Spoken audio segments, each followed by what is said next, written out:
There was a debate that I happened to watch this past week on C-SPAN between 3 candidates for the governor's office in Minnesota. Why was I watching that? Nothing else on. In any case, the independent candidate was being criticized by the Republican candidate.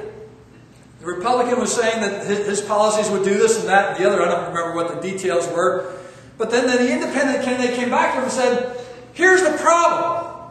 You don't listen to me. That's not what I said. That's not what my policies are. And I've told you that time and time again, but you don't listen. You just keep spouting off your own particular opinion.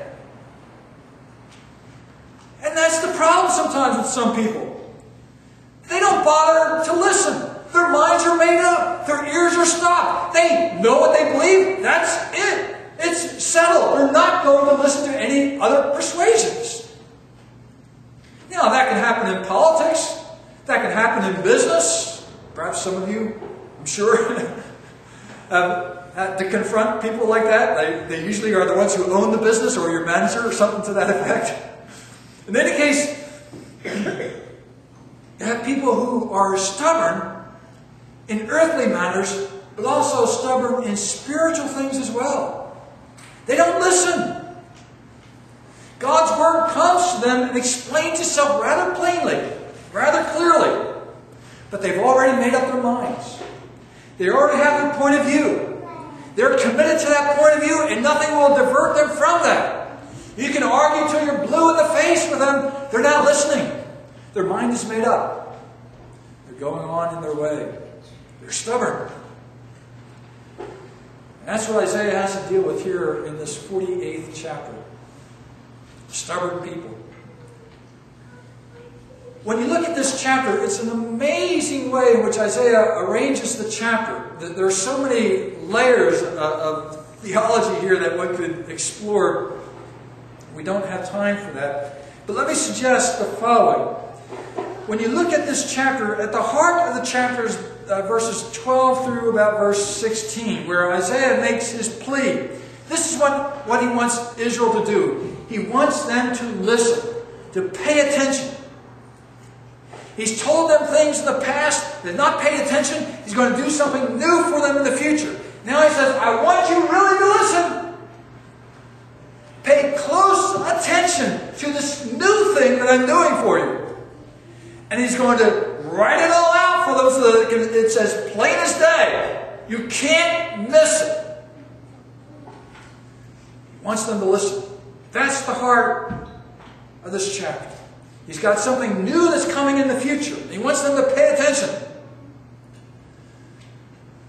The problem is, they're obstinate. In fact, their religion is really an external religion.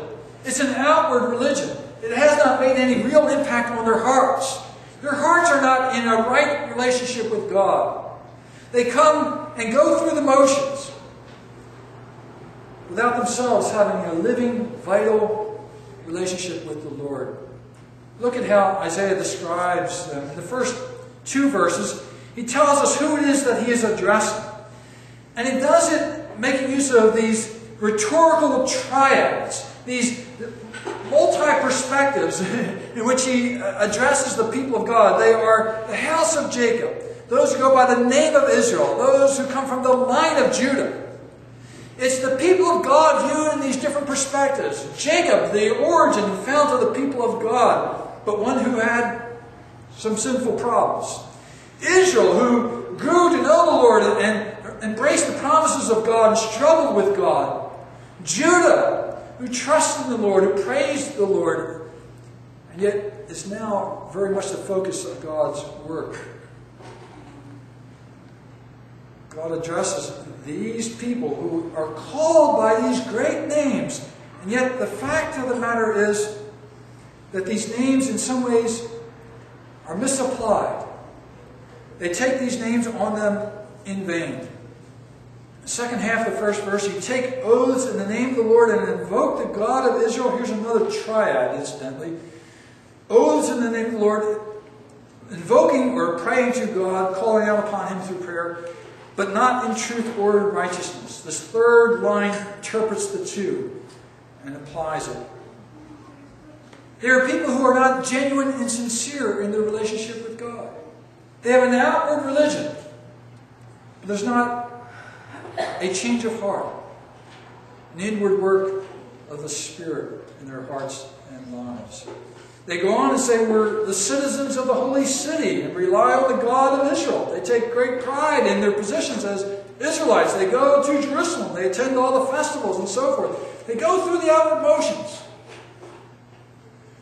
But again, their heart is not right. They don't do it in truth or in righteousness. There's no integrity to this relationship of which they boast. They call out upon God, they pray, but not in sincerity. Oh, they want the blessings that come from a relationship with God, but they don't want to live for God. They don't want to obey God. They don't want to yield themselves to this God. And so, once again, the religion is external and not sincere. Well, having addressed them, verses 3 through 11, Isaiah then says what God has done for them in revealing His purposes to them in the past. This people is a stubborn people. God knows that in advance. He sees how hard they are to listen. And so God has tried to make things rather plain. He presented them with supernatural acts, which have been placed in history and time, which cannot be removed from history and time, which are so indelibly printed in history and time that no one can miss their meaning. God did these things through His works of revelation so that they could learn and listen and hear. It's again that God, as it were, takes the people and shows them directly, this is what I have done. He's made a variety of predictions in the past. Predictions which were unfathomable. Predictions which could not be anticipated. Abraham will have a family whose seed will be, first he'll have a child, which at his age was remarkable, and then he'll have descendants which will be like the stars of the sky. How could such a thing be? Abraham's descendants will spend 450 some years in Egypt. How would that occur? And then God would bring them back and settle them in the land. They would take possession of the land of Canaan. How would these things happen? God declared these things long in advance, before they occurred. And when they occurred, they could learn and observe. So anyone going back into Israel's history could examine these things and see God has indeed left Himself a witness. He said what was going to happen, and then in time it actually happened. And you cannot dismiss or dissolve that or explain it away. It's plain. At least it ought to be plain. The problem, however, is not with God's revelation or His Word. It's with the heart of the people. It is with the stubbornness of these people. They will not listen. And so when God points out these things to them, what He has predicted in the past and how it was fulfilled, and God has done this time and time again, they explain it away.